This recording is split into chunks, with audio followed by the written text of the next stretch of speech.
In the early years of the Battle of the Atlantic, from 1940 to 1942, the ocean between North America and Britain became a place of dread, a vast killing ground where the hunters were unseen and the hunted rarely survived long enough to understand what had destroyed them.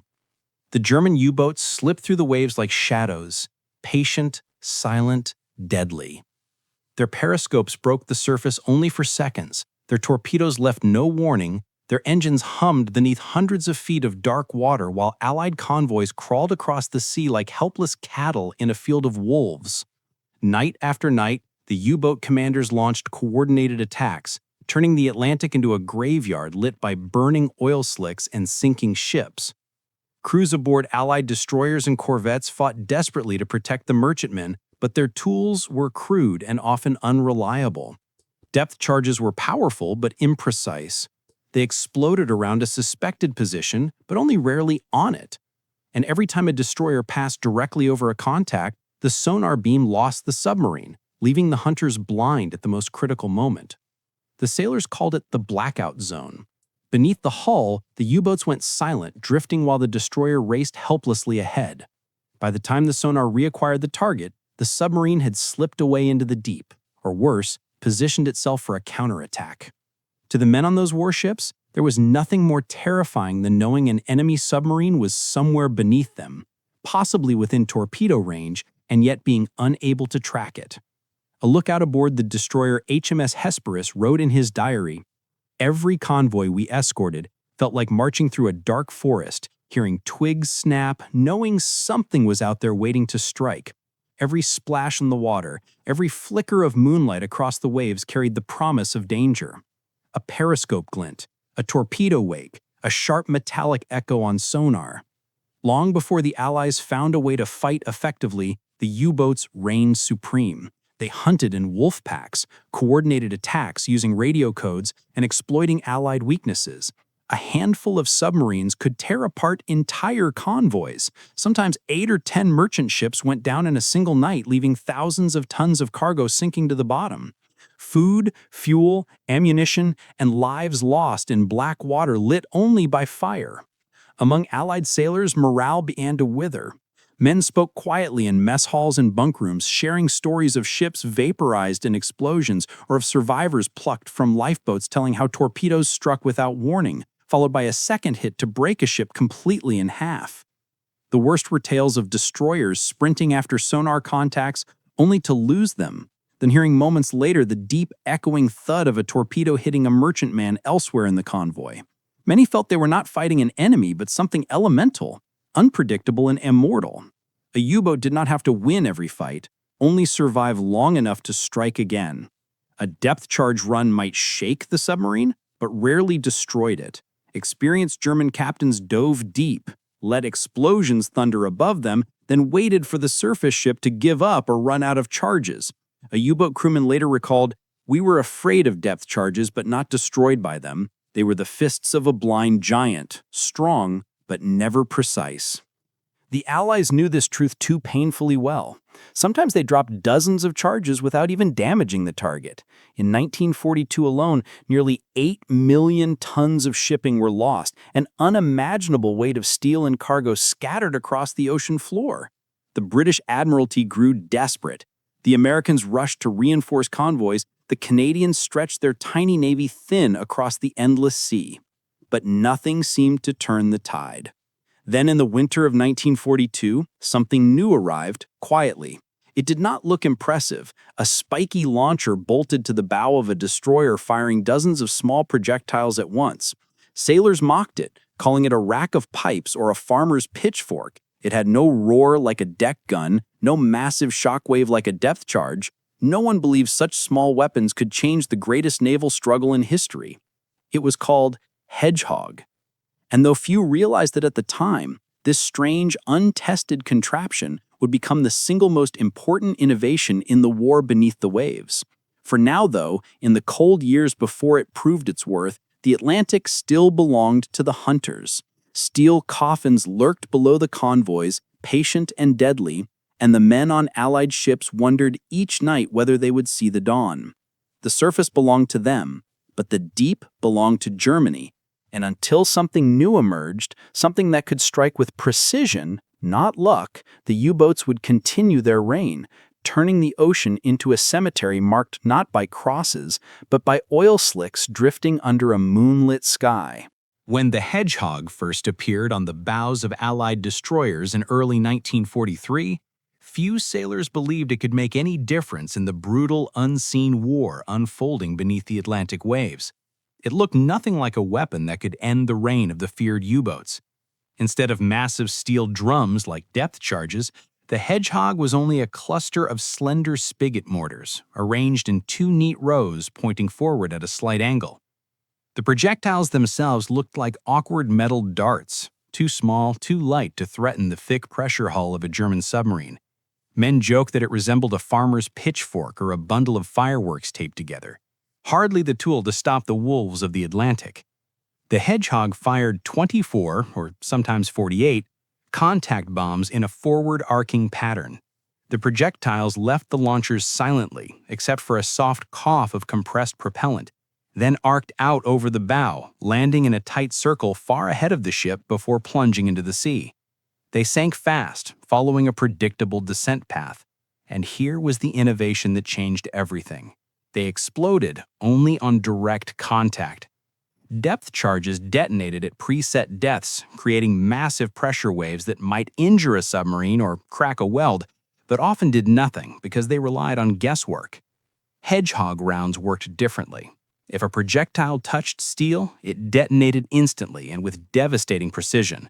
If not, they simply sank to the bottom and disappeared without producing a single blast. For many sailors, this was unsettling.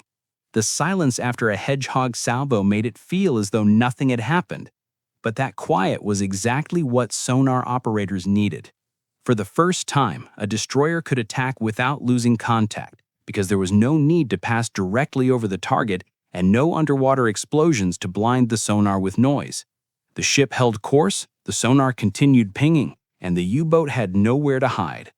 The moment a projectile hit the submarine, a sharp, single explosion echoed upward, a clean, unmistakable signal of destruction. Depth charge attacks often created huge plumes of water and thunderous roars, shaking the entire ship. Even when the crew missed, the spectacle made them feel as though something had been accomplished. Hedgehog was almost the opposite. There was no roar, no shaking, no geyser of water.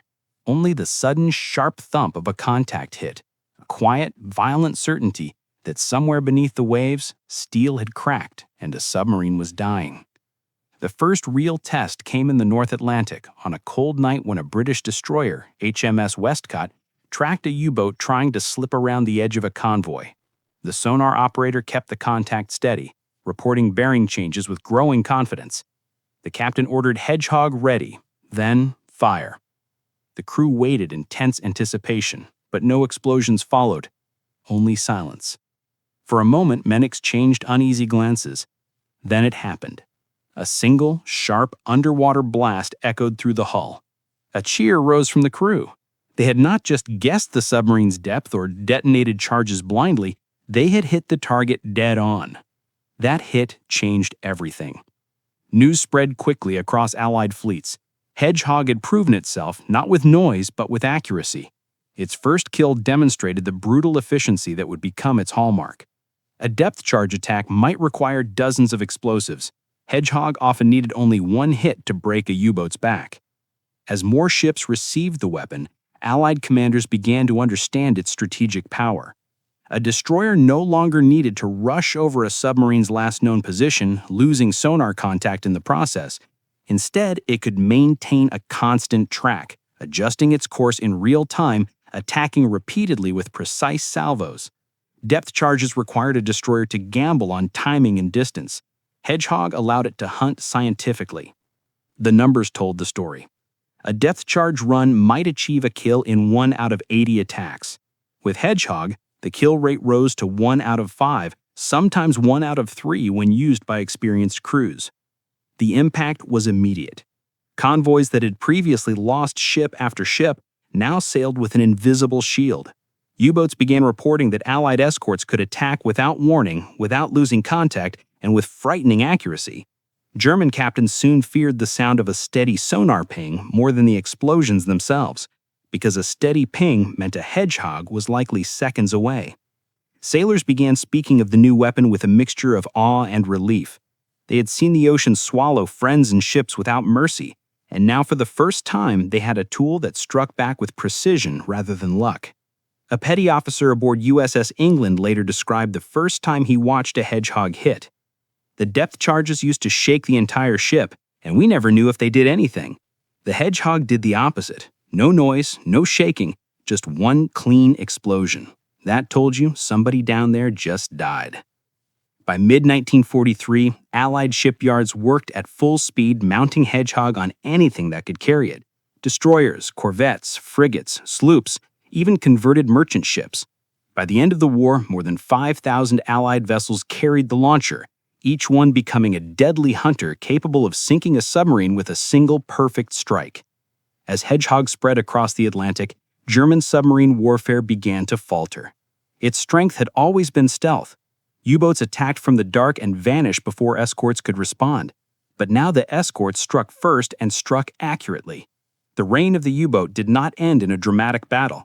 It ended quietly with the soft cough of a Hedgehog launch, followed by a single explosion deep below the waves. The sailors who once felt powerless finally had a weapon that turned the hunters into the hunted. The ocean was beginning to change, and soon the U-boat captains would understand the truth. The Atlantic was no longer theirs to rule. By the time Hedgehog spread across the Allied fleets in 1943, the Battle of the Atlantic was evolving into something the Germans had never prepared for. The Allies were no longer a collection of desperate escorts reacting to attacks. They were becoming hunters, relentless, disciplined, and equipped with tools that worked together with deadly precision. Sonar, radar, and Hedgehog, each powerful on their own, became unstoppable when combined. And when placed in the hands of the new hunter-killer groups, the U-boat reign began to crumble. The transformation started with radar. In the early years of the war, U-boats could surface at night and attack convoys from the shadows. Their decks slipped across the waves almost invisible, and their speed on the surface allowed them to outrun most escorts. But radar changed this forever. The new centimetric radar sets could detect even the narrow silhouette of a periscope head or the small hump of a snorkel cutting across the waves. German captains who once surfaced freely at night now found themselves bathed in the eerie glow of radar tracking beams moments before Allied guns opened fire. The ocean no longer belonged to the night. It belonged to whoever saw first, and the Allies now saw everything. At the same time, sonar operators had grown far more skilled. The steady ping they listened to became as familiar as their own breathing. They learned to detect subtle changes in tone, recognizing when a submarine turned silently, when it increased depth, when it drifted to break contact. This new generation of sonar men transformed listening into an art. Their discipline allowed escorts to track U-boats for hours, sometimes days, without losing contact. The enemy below could no longer hide beneath the convoy or slip away between explosions. The sonar kept singing, and the Hedgehog waited to strike. But the greatest change came not from any single tool, but from the shift in Allied strategy. In 1941 and 1942, escorts existed to protect convoys. They circled the merchant ships, formed screens, and reacted when U-boats attacked. But by 1943, a new philosophy emerged, one that fundamentally changed the battle: the hunter-killer group. Instead of defending convoys, these groups roamed the Atlantic, actively searching for submarines.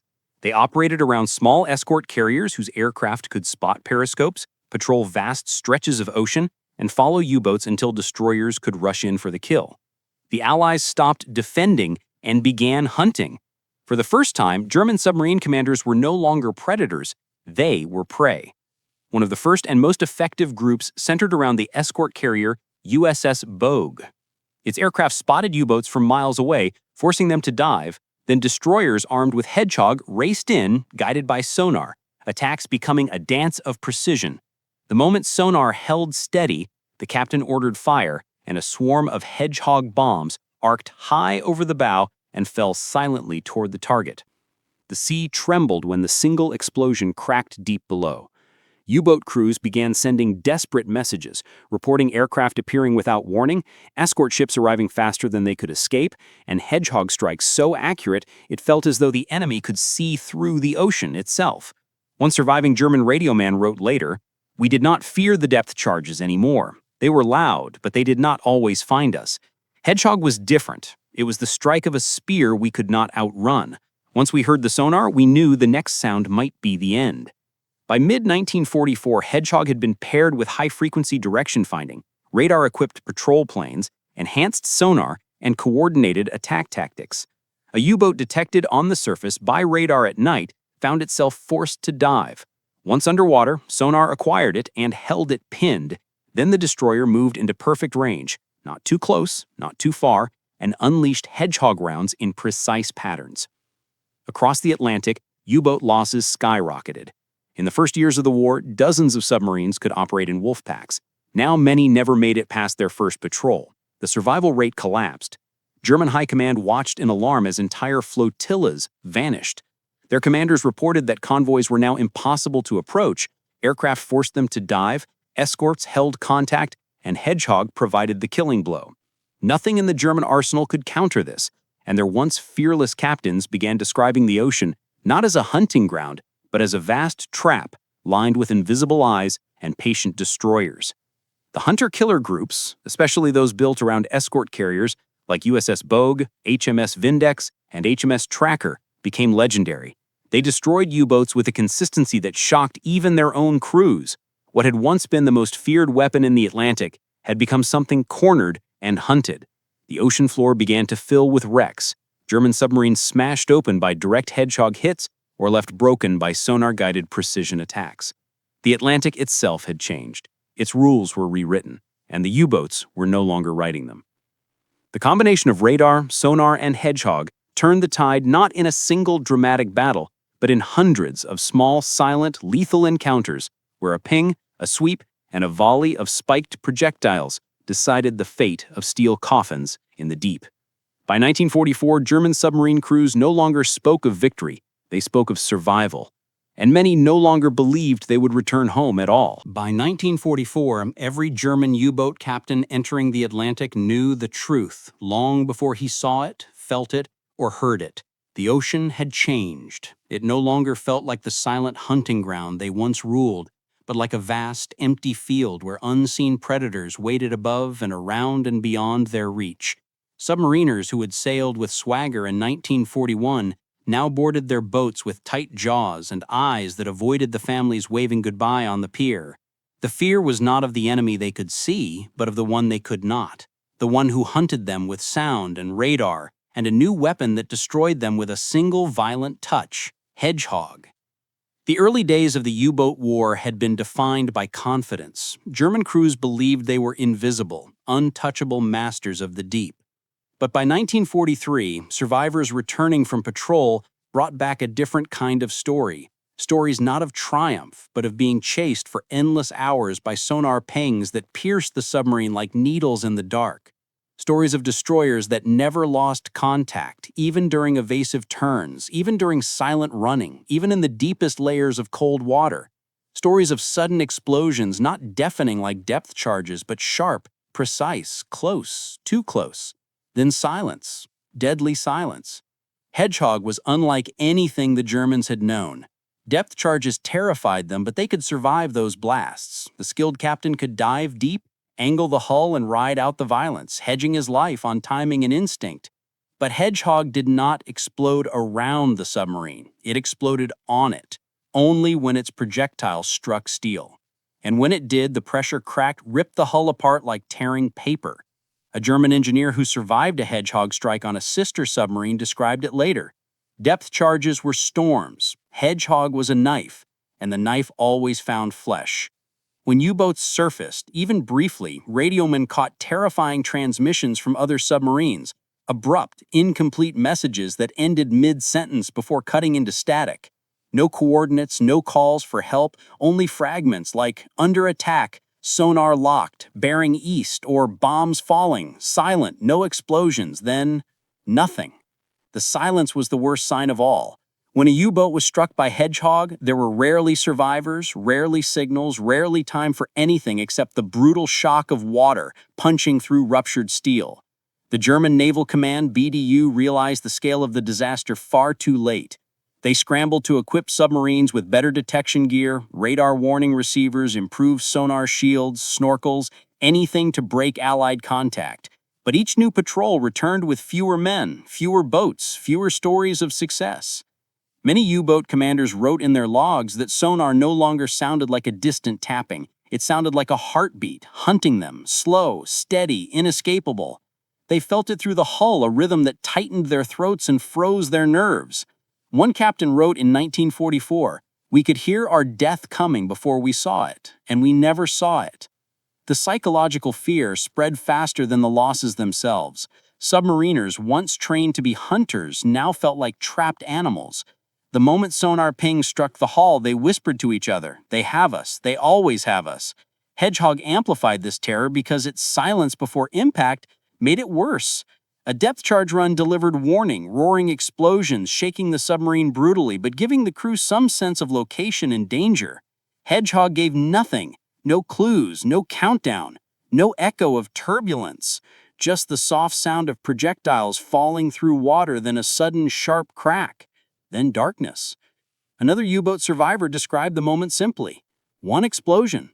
The lights went out. The bow tore off. I remember water and screaming, then nothing. U-boat captains altered their tactics in desperation. They dove deep, but Allied sonar followed. They turned tight, but escorts matched every movement.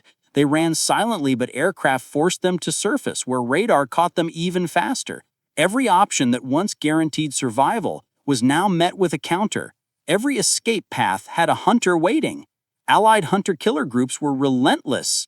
Aircraft forced the submarine to dive, sonar held them pinned, Hedgehog finished the job. The sequence happened so often that German officers began referring to it darkly as the chain of death. And at the center of that chain sat the weapon they feared most. In internal memos, German naval intelligence conceded a shocking truth. Hedgehog kills instantly. Depth charges rarely do. The numbers told the same story. In 1940, the average U-boat could expect multiple patrols. In 1944, most did not survive their first. After years of dominance, the U-boat arm was bleeding out, and every captain knew it. The once proud fleet that had threatened to starve Britain now found itself dying in silence beneath the waves, cobalt wrecks sinking into the cold black layers of the Atlantic. From their cramped steel hulls, the Germans could feel the change, not as statistics or reports, but as dread. The ocean no longer felt like home. It felt like a coffin waiting to be sealed, and every sonar ping echoed inside their heads with the same chilling meaning. You are found. You are marked. You are next. By the end of 1944, anyone who understood the Battle of the Atlantic knew the truth, even if they whispered it only in quiet corners of command rooms or scribbled it into private logbooks. The U-boat arm was dying, not in a blaze of glory, not in decisive fleet battles, but in cold silence beneath gray water. The hunters of 1940 had become the hunted of 1944, and the transformation was so absolute that even German naval command could no longer deny it. Hedgehog had not simply entered the war, it had rewritten it. The weapon was small, unimpressive, almost strange to behold, a cluster of tubes jutting from a destroyer's bow. Yet it had turned the ocean into a trap. For decades, submarine warfare was built on a simple belief that if a submarine was stealthy enough, it could always escape. That belief died the moment Allied commanders paired Hedgehog with radar, sonar, and the hunter-killer groups. The U-boat myth had been built on invincibility. The Allies shattered it with mathematics, discipline, and a weapon that punished even the smallest mistake. A submarine detected by radar at night was forced to dive. The moment it submerged, sonar acquired it. The moment sonar locked on, the destroyer closed in. And the moment the destroyer held position, Hedgehog flew forward in a silent arc, leaving no time for evasive maneuvers. Depth charges gave submarines a chance. Hedgehog gave them none. In the past, submarines could survive dozens of depth charges rattling their hulls, bending pipes, cracking gauges, but still limping home. Hedgehog changed that. Each hit was final, precise, and lethal. Its projectiles did not shake the water around a target. They struck the target itself, exploding with pinpoint fury, tearing steel plates apart, crushing compartments and flooding the hull in seconds. German records from late 1944 and early 1945 are filled with chilling patterns. U-boats vanished with no final message, no distress call, no debris field, just silence. They had been hit by Hedgehog rounds that detonated directly against the hull, killing the submarine so quickly it could not even signal its death. It was as if the Atlantic swallowed them whole. The toll grew, impossible to conceal. The German Navy, once proud of its U-boat arm, watched its strength collapse patrol by patrol, month by month, submarines disappearing faster than they could be built, faster than crews could be trained, faster than replacements could even be found. Experienced captains were lost early, leaving newer crews to face technology they did not understand and tactics they could not counter. Many never returned from their first mission. Meanwhile, Allied hunter-killer groups swept across the ocean like patient predators. Escort carriers launched aircraft that combed the sea from above, destroyers and frigates tracked sonar contacts relentlessly, and Hedgehog finished the job with chilling efficiency. What had once been a war fought on chance and instinct had become a science of destruction, precise, methodical, and merciless. Admiral Max Horton, Commander-in-Chief of Western Approaches, understood better than anyone what this shift represented. He had watched the darkest years when U-boats roamed freely, slaughtering convoys and threatening to starve Britain into submission. And he lived to see the reversal. He said the words that defined the change. Hedgehog did not just sink U-boats, it buried the idea of their invincibility. That quote was not poetic exaggeration, it was a literal description of the strategic reality. Before Hedgehog, the U-boat had been considered the perfect predator. After Hedgehog, it was simply another target. German morale collapsed. Some captains flatly refused to take their boats to sea. Others wrote farewell letters before leaving port, acknowledging that the odds were hopeless. One commander said to his crew, "If sonar finds us once, we will not survive." Being hunted had replaced being feared. The ocean no longer belonged to the wolf packs. It belonged to technology, to coordination, and to relentless Allied pressure, and to a weapon that hit with surgical certainty. The Atlantic itself began to change, not physically, but in reputation. The same waters that once swallowed Allied shipping now swallowed the submarines that had preyed on them. Escort vessels no longer trembled at the arrival of a sonar echo. They pursued it with confidence, knowing that Hedgehog gave them a killing edge. And as wreck after wreck fell to the seabed, the myth of the U-boats collapsed with them. The Allies no longer fought with hope, they fought with expectation. By 1945, the U-boat arm was no longer a threat, it was a memory, a ghost of fear replaced by a new reality. The ocean had new rulers, and they hunted with sound, steel, and precision. The Hedgehog stood silent on the bows of more than 5,000 Allied ships by war's end. A humble-looking weapon, lacking glamour, lacking size, lacking roar, yet it transformed the greatest naval struggle of the 20th century. It made victory possible, not through power but through certainty. And as the war closed and the last U-boats surrendered at sea, the sailors who had lived through the terror of the early years understood that something extraordinary had happened.